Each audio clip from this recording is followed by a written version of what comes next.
শ্রদ্ধেয় সভাপতি, সমবেত ভাই বোনেরা, এই সরকারের মেয়াদ মাত্র 1 মাস। অনেকেই বলেন হানিমুনে আছেন ওনারা বা মধুচন্দ্রিমায় আছেন। এখন শিশু যখন ভূমিষ্ঠ হয় তখন সনাতনী সমাজ সেই সময়টা 1 মাস, কেউ কেউ 1 সপ্তাহ, সেটাকে বলে কালবেলা। পত্রিকা কালবেলা না, এটা একটা আমাদের ধর্মীয় রীতিনীতি। তো ভাই জনাব তারেক রহমান, আপনি কি মধুচন্দ্রিমায় আছেন না আমাদের সনাতনী সমাজের কালবেলা চলতেছে? আপনি বলেছিলেন আপনাদের 1 মুহূর্ত সময় নাই, যুদ্ধে ঝাঁপিয়ে পড়তে হবে। আপনি সবাইকে উদ্বুদ্ধ করছেন, সবার আগে অফিসে আদালতে যাচ্ছেন 9টার মধ্যে এবং বিভিন্ন জায়গায় মনিটরিং করছেন। আপনার মন্ত্রী প্রতিমন্ত্রীরা সমাজে একটা সুশৃঙ্খল ফিরিয়ে আনার চেষ্টা করছেন আন্তরিকভাবে। একই ব্যবস্থা তো আমরা সব জায়গায় চাই। আপনি 1 মাসের মধ্যে ফ্যামিলি কার্ড দিচ্ছেন, এখানে যেন কোনো অনিয়ম না হয়, কোনো সাম্প্রদায়িকতা না হয়। কয়েকদিনের মধ্যে আপনি হেলথ কার্ড দেবেন, কৃষি কার্ড দেবেন, অনেক কিছুই দেবেন। অতীতের মতো এখানে যেন কোনো 9-6 না হয়, কোন ধরনের বিমাতা সুলভ আচরণ যেন কারো প্রতি না হয়। 54 বছর ধরে আমরা দেখেছি অনেক সরকারের ভালো ভালো কাজ সর্বোচ্চ পর্যায়ে দেখভালের অভাবে নষ্ট হয়ে গেছে, এবং এই যে নষ্ট হয়েছে সেই ব্যাপারেও কোন সরকার কোনো ভূমিকা রাখতে পারে নাই। এই যে হত্যাকাণ্ডগুলো হচ্ছে, এই হত্যাকাণ্ডগুলোর বিরুদ্ধে কোনো ব্যবস্থা আপনার সরকার নেয় নাই। আইন শৃঙ্খলা বাহিনী নীরব ভূমিকা পালন করছে, প্রশাসন নীরব ভূমিকা পালন করছে। আপনার এমপি সাহেবরা, যাদেরকে আমরা জীবন বাজি রেখে 1971 সনের মহান মুক্তিযুদ্ধের মতো ভোট কেন্দ্রে গিয়ে বিপুল ভোটে আপনাদেরকে জয়লাভ করিয়েছে, তাদের প্রতি বিমাতা সুলভ আচরণ করার কোন সুযোগ নাই। আপনার শুরুটা ভালো হোক, এটাই আমরা চেয়েছি।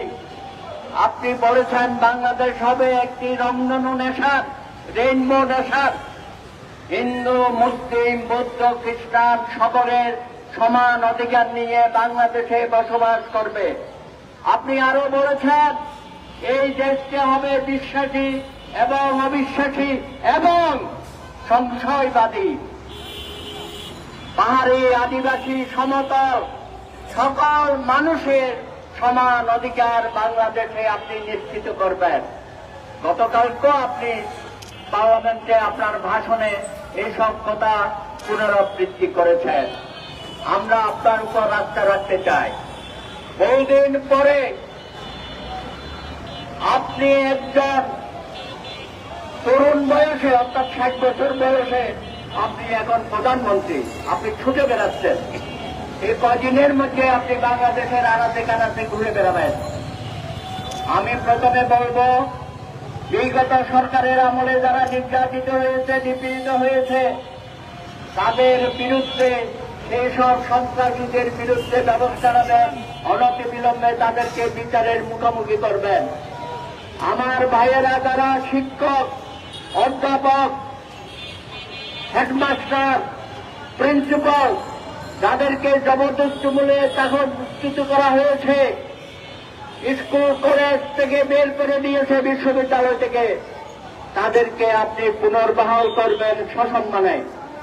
যে সমস্ত আইন শৃঙ্খলা বাহিনীর সদস্যদের আপনি বের করে দিয়েছেন, বিগত সরকার নানান অজুহাতে কোয়ালিফাই করার পরেও চাকরি দেন নাই, তাদেরকে পুনর্বহাল করবেন, চাকরিতে পুনর্নিয়োগ দেবেন। কোহিনুর বলে একজন পুলিশ অফিসারকে এত বছর পরে আপনি পুনর্বহাল করতে পারবেন, আর হিন্দু বৌদ্ধ খ্রিস্টানদের কি অপরাধ, অবনতি বিলম্বে তাদের পুনর্বহাল করবেন। প্রশাসন থেকে তাদের চাকরিচ্যুত করেছেন, deputy secretary, additional secretary, joint secretary, তাদেরকে অনতিবিলম্বে সসম্মানে চাকরি ফিরিয়ে দেবেন। বিভিন্ন শিক্ষা প্রতিষ্ঠানের যে অরাজকতা, বিশ্ববিদ্যালয়ে অরাজকতা, হিন্দু বৌদ্ধ খ্রিস্টানদের প্রতি যে অবিচার করা হয়েছে সেগুলো আপনি পুনঃস্থাপন করবেন, ন্যায় বিচার ফিরিয়ে দেবেন। আপনি বলেছিলেন স্বরাষ্ট্রমন্ত্রী জনাব সালাউদ্দিন সাহেব, আপনার সরকার কোন ডেমোক্রেসিকে বিশ্বাস করে না, জিরো টলারেন্স। কিন্তু আমরা কি দেখছি গত এক মাসে? মনীন্দ্রবাবু এখানে প্রত্যেকটি ঘটনা উল্লেখ করেছেন। এগুলোই হচ্ছে ডেমোক্রেসি। সারা বাংলাদেশে এখনো ডেমোক্রেসি চলছে এবং এই ডেমোক্রেসির মধ্য দিয়ে ধর্মীয় সংখ্যালঘু সম্প্রদায়ের উপর নানা রকমের অত্যাচার নিপীড়ন হচ্ছে। অনতিবিলম্বে বর্তমান সরকার, মাননীয় প্রধানমন্ত্রী চাঁদাবাজি বন্ধ রাখার তৃণমূলে হিন্দু সম্প্রদায়ের ব্যবসায়ীরা পরিবার পরিজন নিয়ে সুখে শান্তিতে বসবাস করতে পারে না, চাঁদা দাবি করছে, চাঁদা না দিলে হত্যা করছে এবং বাড়িঘর লুটপাট করছে, আগুন জ্বালিয়ে দিচ্ছে, তাদেরকে আগুনে পুড়িয়ে হত্যাকাণ্ড পরিচালিত হচ্ছে, বিভিন্ন মন্দিরে বোমা হামলা হচ্ছে। আগামীকাল আপনি একটি অসাধারণ কাজ করতে যাচ্ছেন। দেশের সম্মানিত মুয়াজ্জিম সাহেবদের, ইমাম সাহেবদের, ধর্মীয় গুরুদের, পুরোহিতদের এবং অন্যান্য ধর্ম অনুসারীদের আপনি ভাতা বা অনুদান প্রদান করবেন ওসমানী উদ্যানে। সেখানে দেখলাম একসাথে অনুষ্ঠান, অতীতে আমরা দেখি না। এটা আমি বলবো অসাধারণ। হিন্দু, মুসলিম, বৌদ্ধ, খ্রিস্টান সকল ধর্মের অনুসারীদের যৌথ অনুষ্ঠান, অতীতে কেউ এটা করে নাই। এবং আমি দেখলাম সেখানে সব পবিত্র ধর্মগ্রন্থ পাঠ করা হবে, অসাধারণ। দয়া করে পার্লামেন্টে আপনি গতকাল বলেছেন আপনি দল থেকে নির্বাচিত হয়েছেন, কিন্তু আপনি কোন দলের প্রধানমন্ত্রী নন। আপনি বলেছেন আপনি হিন্দু, মুসলিম, বৌদ্ধ, খ্রিস্টান সকল দলের এবং মতের পথের সকলেরই আপনি প্রধানমন্ত্রী। দয়া করে আমরা প্রশ্ন করি, গতকাল কেন শুধুমাত্র একটি ধর্মগ্রন্থ পাঠ করা হলো, অন্যদের প্রতি বিনতাসুলভ আচরণ করা হলো? এইটাই হইল ধর্মে ধর্মে বিভেদের একটা, আমি মনে করি এখান থেকে শুরু হতে পারে। দয়া করে এইসব বিষয় আপনি দ্রুততম সময়ে হস্তক্ষেপ করবেন। আপনি আপনার সামনে গতকাল ডেমোক্রেসি হয়েছে, পার্লামেন্টে হয়েছে না?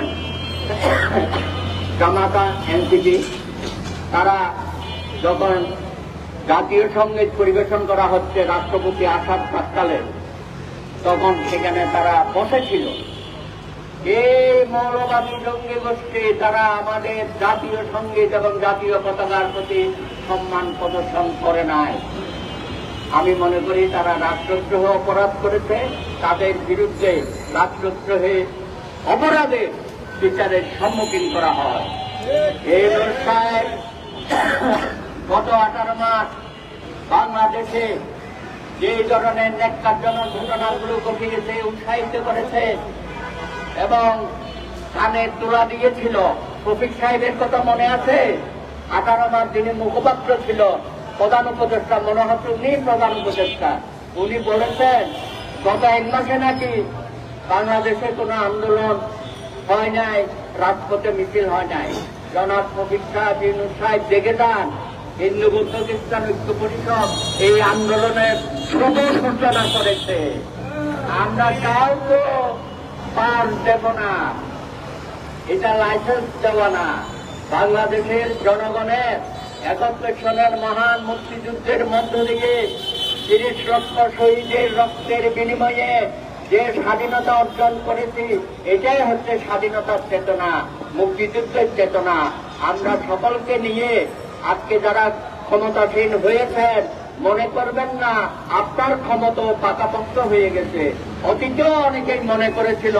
সুতরাং রাষ্ট্রটাকে একটা অসাম্প্রদায়িক রাষ্ট্রে পরিণত করেন, সকল মানুষকে ধারণ করেন এবং যখন যেখানে যত ধরনের ঘটনা ঘটবে উগ্রবাদী মৌলবাদী গোষ্ঠী সাম্প্রদায়িক গোষ্ঠী তাদের বিরুদ্ধে কঠিন এবং কঠোর ব্যবস্থা গ্রহণ করবেন এই আশাবাদ ব্যক্ত করছি।